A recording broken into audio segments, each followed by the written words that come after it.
This is the Film Geeks podcast.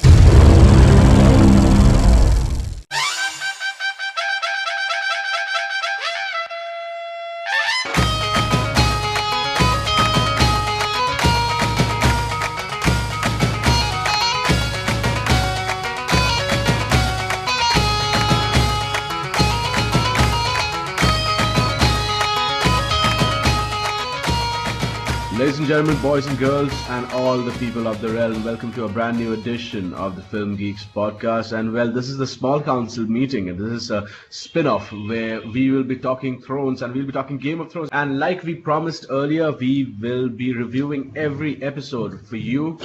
And yes, let's get on with the second episode without wasting any more time. And joined with me, as always, are my comrades and cohorts. The small council members, of course, as always, are Arindam and Anir. How are you guys doing today? Very good indeed. It's been a struggle to get up in the morning for this podcast. Specifically, we have had a few issues, but we have all that sorted out just to bring all of you this episode and to review the second episode of the Game of Thrones season 7. So I guess this should be a good one.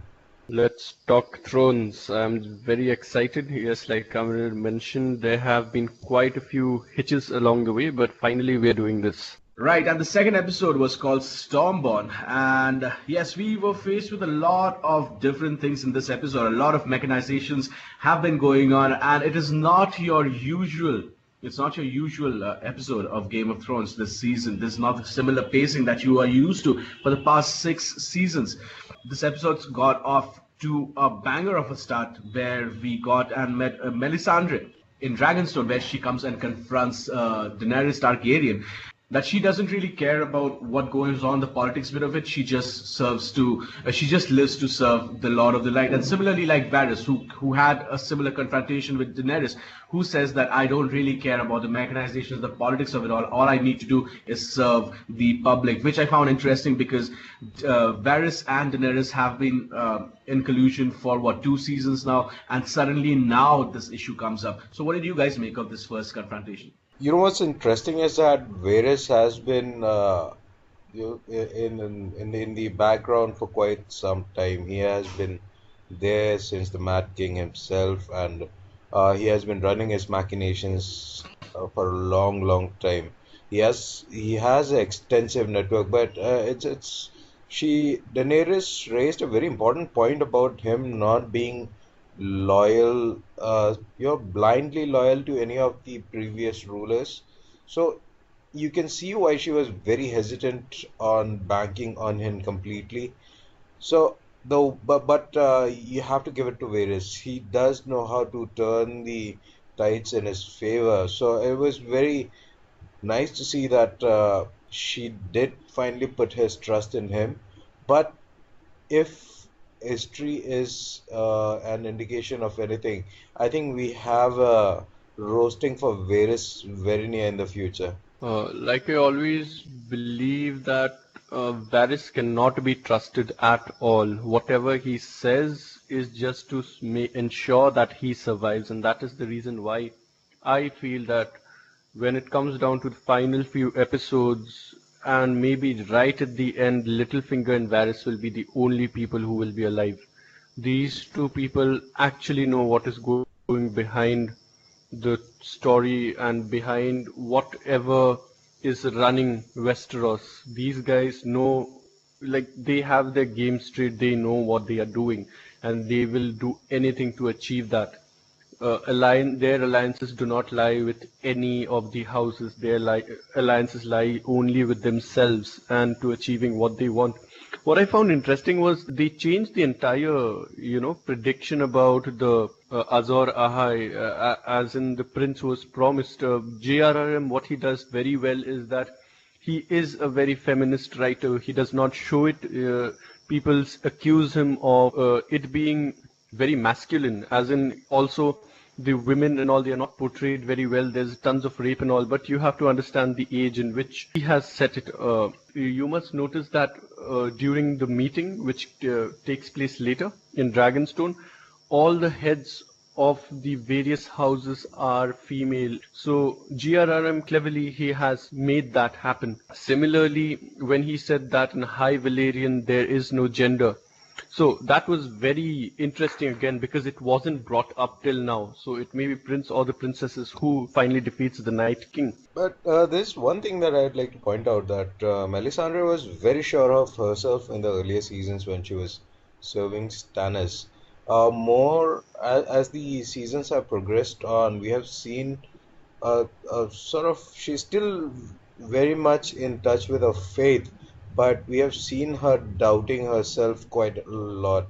I mean, in the previous season, before the resurrection of Jon Snow, we saw real doubt in her grappling with her doubt quite a lot, and even now, I think she's just not very sure.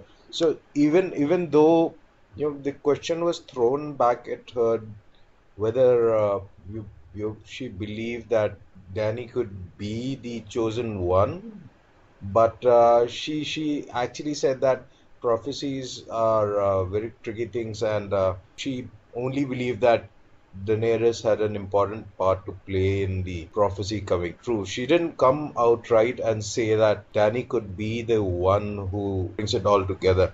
But then again, now it's seems to be race to the Iron Throne that seems to be narrowing down. So it's getting more and more interesting as we speak. Right, and from Dragonstone, we moved to King's Landing. And in King's Landing, we saw Cersei speaking with Randall Tarlil, who is basically Sam's dad, and asking him to leave his allegiance with. In fact, it was Jaime Lannister who went and said that, why don't you bend the knee for Cersei because she is the queen? And Randall Tarlil said, like, see, whatever the scene is, I'm the bannerman for the Tyrells, and that's exactly why I want to be a part of your queen's grand scheme of things. And then we had an interesting scene. We were taken to the dungeons, and that's where Qyburn, he has devised a kind of a gun which takes down dragons, which is kind of interesting because that actually takes out a little bit of the fan theory that the binder might be involved in this season. What did you guys make of this entire sequence of events in King's Landing? Qyburn is one of my favorite characters. I know he's hated and all, but that guy is pure evil. I just like how sadistic he is. And the scene with the crossbow, it's very simple, yet you need to know that, in that day and age, maybe that was a modern marvel that he created. And that scene instantly took me back to The Hobbit and Smaug is killed by Bard using the long arrow. So this was very interesting yet very simplistic. So I'm not sure if it will be mass produced or if this is the only one or very few will be made. So it's interesting to see how it will play out, and for sure Drogon is not making out of this show alive because he's the largest of the dragons, and maybe he is the last, or maybe all three dragons don't, since this gives them a very unfair advantage. So Qyburn definitely has things at work, and I'm sure this is not the last of his machinations. Anir. About Pandit Tali, it's very interesting to know that he did get somehow roped into the whole speech that Jamie was making.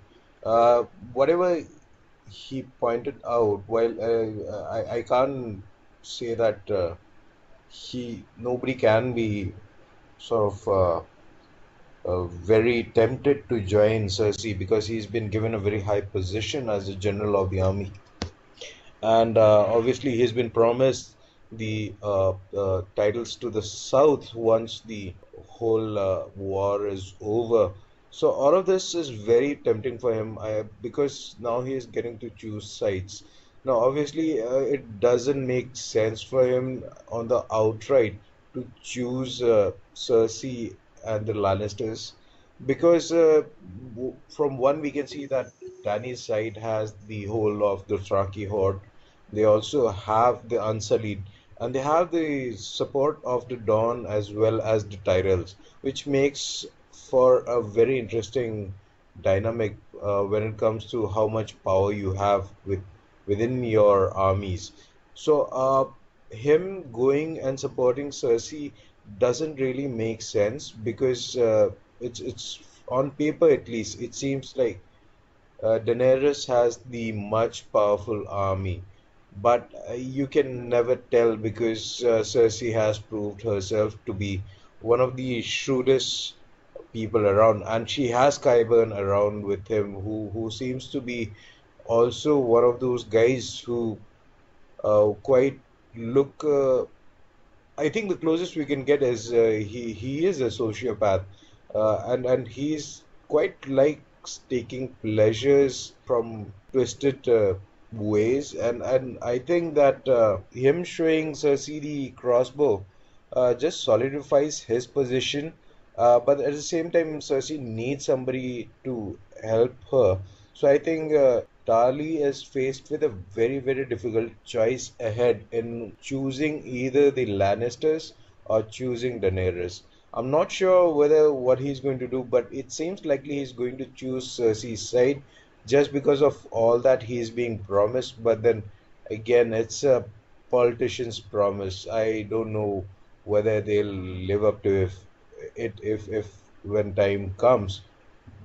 But it seems very likely he's going to join Cersei's side. Though logically he shouldn't be. Apparently, the books, Randall Tarly is one of the greatest warriors that the Seven Kingdoms have ever seen. That guy, he has the reputation of defeating Robert Baratheon in battle, Aerys Targaryen in battle. So he is by himself a very, very solid, and he can hold up his own in a battle. So next up, we move to Winterfell.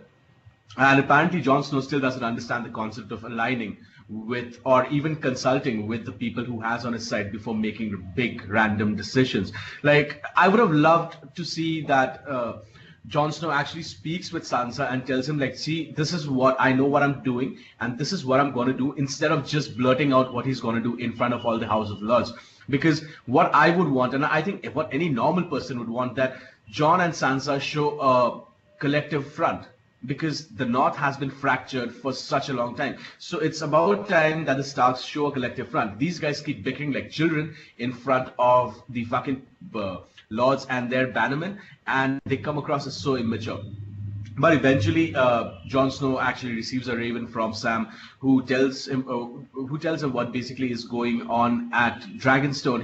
He also receives a raven from Tyrion Lannister, saying that, see, I know you are the king of the North, and it will be in both our interests that you come to the North, you come to the to Dragonstone and bend the knee for the new queen. So all of that being said, and considering that Daenerys' army has three fucking dragons. John decides to travel all the way south. And meanwhile, he has given the entire responsibility of the North to Sansa Stark. So that was kind of interesting. And what I loved about this was Peter Baelish being the only man in the entire face of the earth getting battered, getting absolutely smashed by two men from completely different generations from the same family for hitting on the woman from their family. So I found that hilarious, and probably at least in my opinion, I think this is Peter Baelish's last stand. He will have just one last ace, or at least what he thinks up his sleeve, and it will just fall flat on his face. And I don't think Peter Baelish comes out of this alive. So this is exactly what I think. What did you guys make of the entire episode at Winterfell? Yeah, what you're saying is very right. I believe I agree with you on that part that it looks like Littlefinger is finally running out of all the plans that he's made just because he can't bank on making Sansa fall with him. So he did try to put some sort of divide between the brother and sister, and it's was very tactical of him to approach Jon Snow to try and have a conversation and try and elicit gratefulness from him for helping out in the Battle of the Bastards. But Jon Snow, being Jon Snow, uh, he's not driven by logic. He's driven mostly by instinct, primal instinct, and you can see his reaction. And yeah, it's was very evident that Peter Baelish did not know what to do. It also didn't help that while he's trying to put a wedge between the siblings, the move that Jon Snow made and just putting Sansa on the in charge, that actually I think is something that Peter Baelish wasn't expecting. So it does throw a spanner in his works because it sort of doesn't help him drive that wedge very firmly in between the siblings. So I'm sure that Sansa also is she's very aware of all that Peter Baelish is doing, and he's trying to manipulate everybody and benefit himself. But in this case, because Sansa is very aware of what Littlefinger is capable of, she is very wary of him. So this is actually the first time you can see that he doesn't probably have anything that he has planned. It doesn't look like at this point he has something up his sleeve. So it's very likely that this might be his last stand. And if he's not able to convince Sansa to turn on Jon Snow, this might very well be the end of Littlefinger, which is very sad because he's a very interesting character. At least he is one who keeps the story moving forward, and so it makes it very interesting. So I'm very curious to see what will happen to Littlefinger. I completely agree with everything both of you have just said. I just want to see if Arya at all returns to Winterfell. And if she actually does, then how does this change the entire dynamics? Because she is not the one who shuts up. Like if they are bickering like this near everyone, Arya certainly we have things to say, and even to Littlefinger. So I'm not really sure where this is going. But then again, I also think Littlefinger knows what he's doing. I know some of his plans exactly aren't working out, but he has a way to, get his point across somehow. And with Jon being gone and there's no one to, stop Littlefinger to poison Sansa's ears as much as he can. We just have to see how it plays out for him. Yeah, all I have to say to sum up both of you guys said is fuck Littlefinger. Fuck that piece of shit. I really hope that he meets an untimely demise, and I hope that he tries something, and before it even starts, I hope he fucking dies. Like, I can't stand that piece of shit. Anyway, moving on. And this is just a testament of how good Aidan Gillard and the writing has been. I mean, that guy has been fucking fantastic. One of the standouts from this episode, and just makes your skin crawl.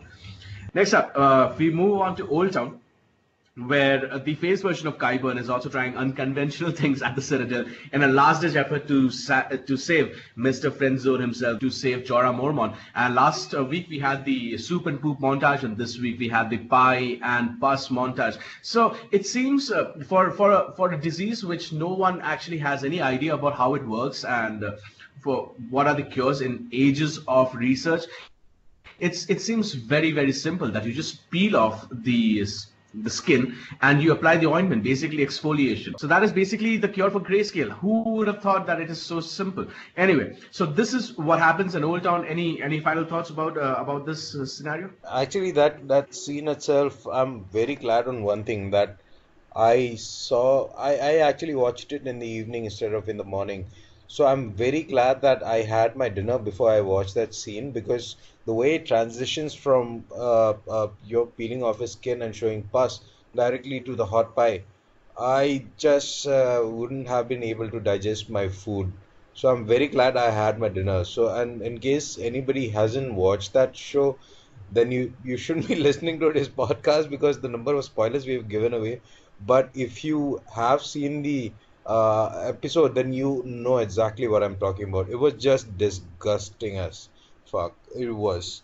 I'm glad that they're getting the opportunity to do some comedic stuff in the Citadel. They did so last week and this week as well. Props must be given to the makeup team. That was some incredible work. That there was no CGI etc. involved. It was all practical, disgusting stuff coming out. So I just can't wait for next week. What they are going to do, because he has sent out a letter to Jon Snow as well and said that Dragonstone can be mined, Dragonglass can be mined under Dragonstone. So that is the reason why Jon is coming again, and I just hope that next week, as soon as possible, they don't waste any time. The producers aren't wasting time to show that traveling takes a long time. It's happening almost like teleportation right now.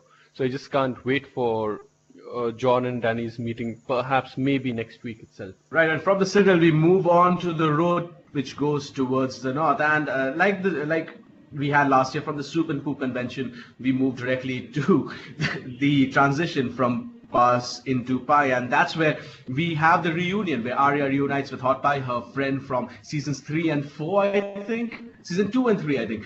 And yeah, it was great to see both of them together.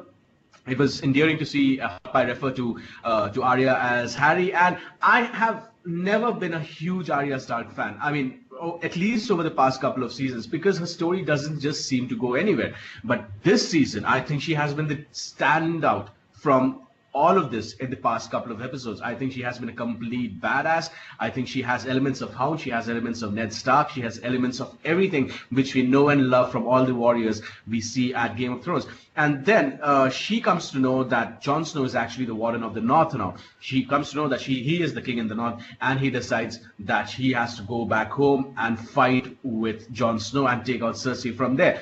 And as she goes and as she is on her travels, she runs across a wolf who seemingly is Nymeria. And then she realizes that, a wolf should always stick to its pack, which in fact steals a resolve to move back home. Arindam, let's start with you. What did you make of this entire sequence of events?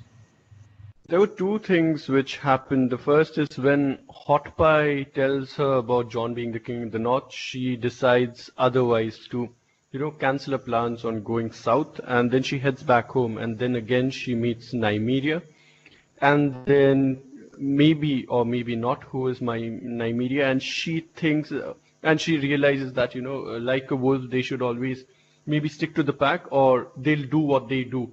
So this left absolutely to our interpretation. So if she has to do what she has to do, she will not go back north. But again, she sees that the wolves, they stick to their pack. So this could either solidify her going to the north, or, being the lone wolf, she has to do what she has to do and she has to carry on her list. So this is very confusing, and I loved how they left it vague and for us to figure out what her move will be. I'm pretty sure the opening sequence in next episode will show her resolve, or maybe whenever Arya is featured next, it will show her resolves, and maybe she steps in during some crucial moment in Winterfell, or maybe she just turns up somewhere in the south where it's least expected. So I just can't wait to see what happens with her storyline. There's one point that I'd like to bring up. Okay, while for Arya not to know that Jon Snow has won the Battle of the Bastards, or that the Battle of Bastards took place and then he is back ruling the North. For Arya to not know that is very believable. But I'll take us back to the first scene, where even it seemed like all of Dany's entourage, including Varys, surprisingly, did not know about Jon Snow being in charge of the North. And most importantly, I was very surprised that Varys, with his network of spiders and spies, he didn't know at all that Jon Snow was in charge. I don't know how that is possible, because he is supposed to know everything. And why he was not admonished for this fact is also beyond me.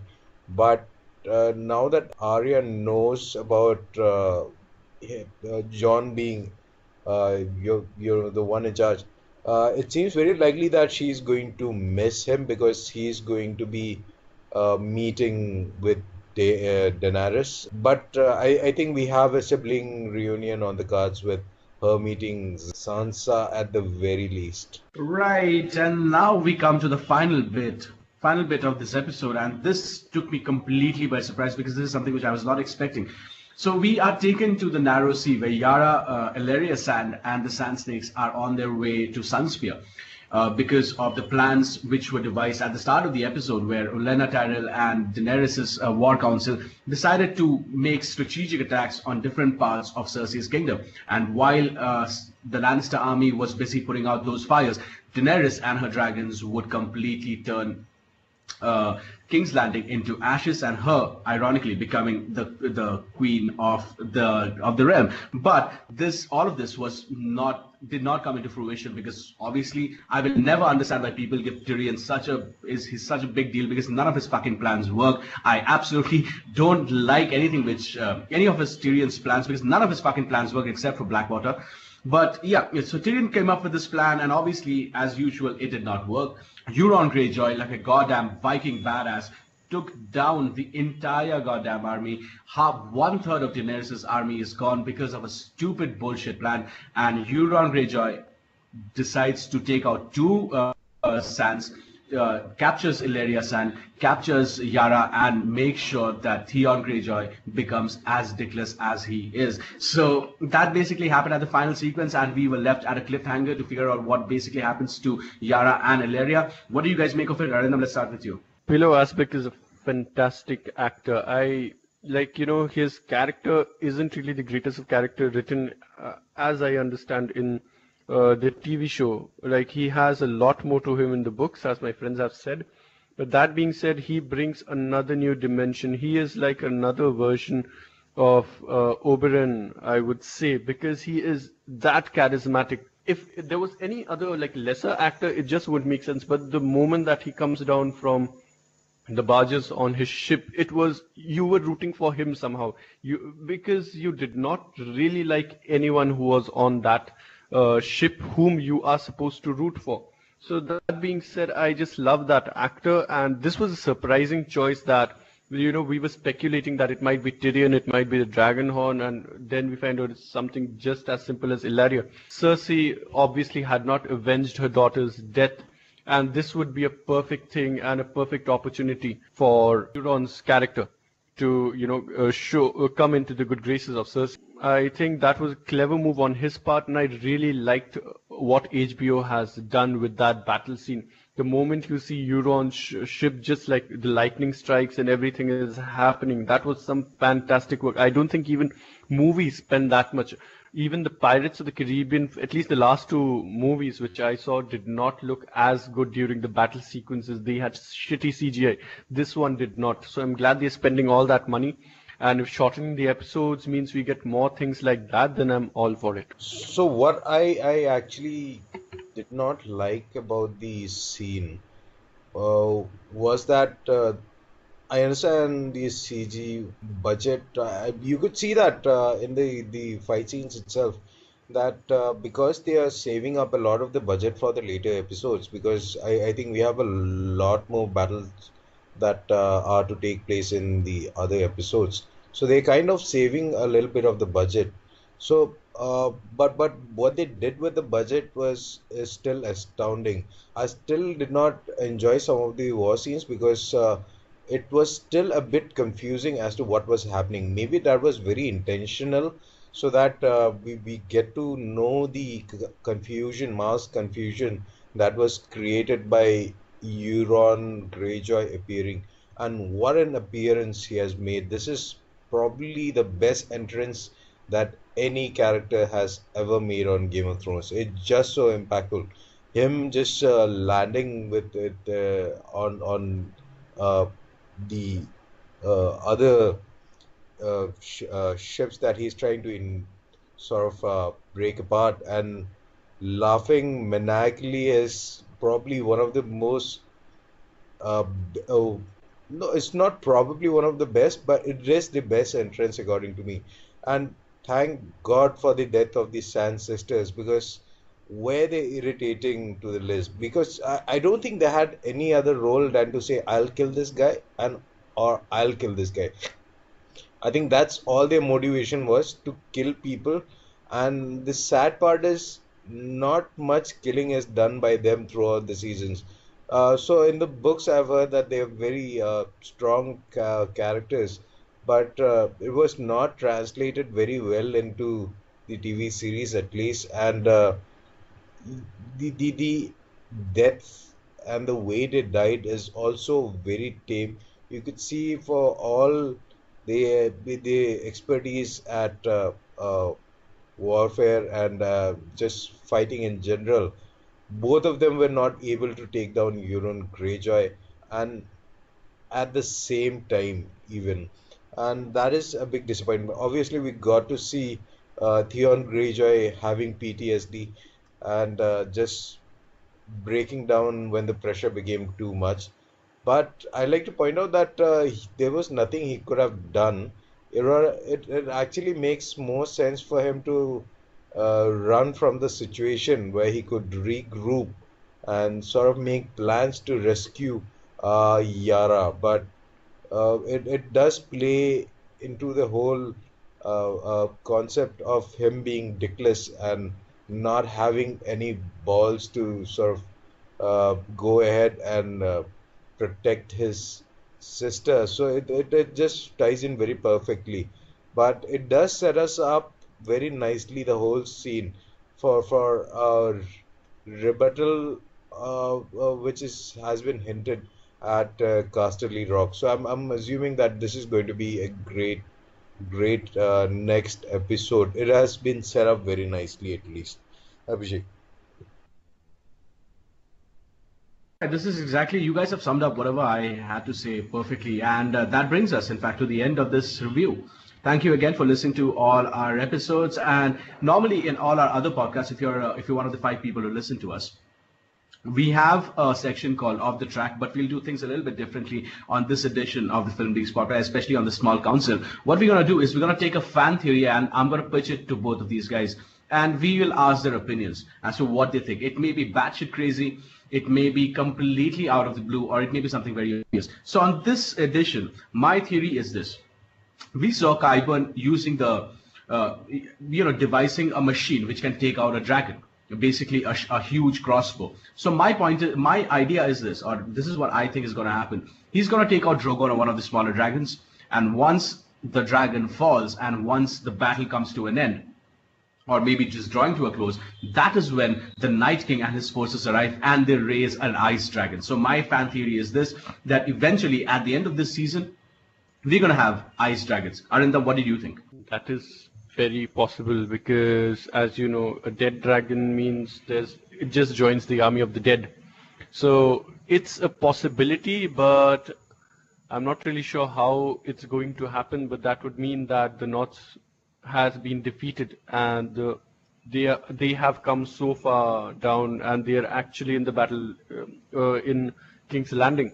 So that'll be quite interesting. I'm not really sure if this will happen this season or the next, but it's very possible. So one thing I like to bring up, that's an interesting theory. One thing I'd like to bring up, for that to happen, Daenerys will have to say no to Jon Snow, which is very possible, obviously. So the other thing is, obviously, if the dragons die, you have to remember one thing. Supposedly, there are a lot more eggs hidden in the citadel. So, if those are involved at any point, I'm not too sure, but they may have a part to play. The third point I'd like to make is that White Walkers, they're famous for riding on big, huge spiders, ice spiders, not dragons at this point. At least in the books, it's been portrayed that way. While I'm not too averse to the idea of ice dragon, it certainly seems very interesting. But I think we will not see that battle. At least I think it's something that might not happen. It's very likely that we might see a face-off. That's more likely. I think instead of the dragons being killed by the crossbows and the ice dragons coming into picture, I think we'll have ice dragon versus a fire dragon face-off, which is actually not the most worst of theories, I guess. Right. So again, thank you both of y'all for being a part of this show as always, and that brings a show to a close, ladies and gentlemen. You guys can check out all of our regular and our old podcasts by visiting www.indiannerve.com/podcast and like our Facebook page as well. Aditya from the Film Geeks podcast writes great reviews of every episode of Game of Thrones.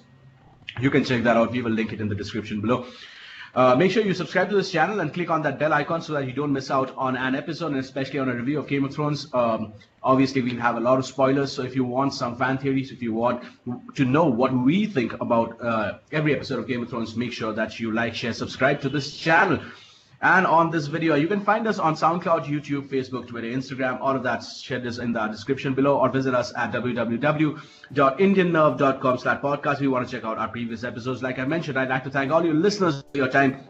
And please like and share this video, subscribe to this channel. So from all of us here, wherever you're listening to, we hope that you're having a great day, and Valar Morghulis.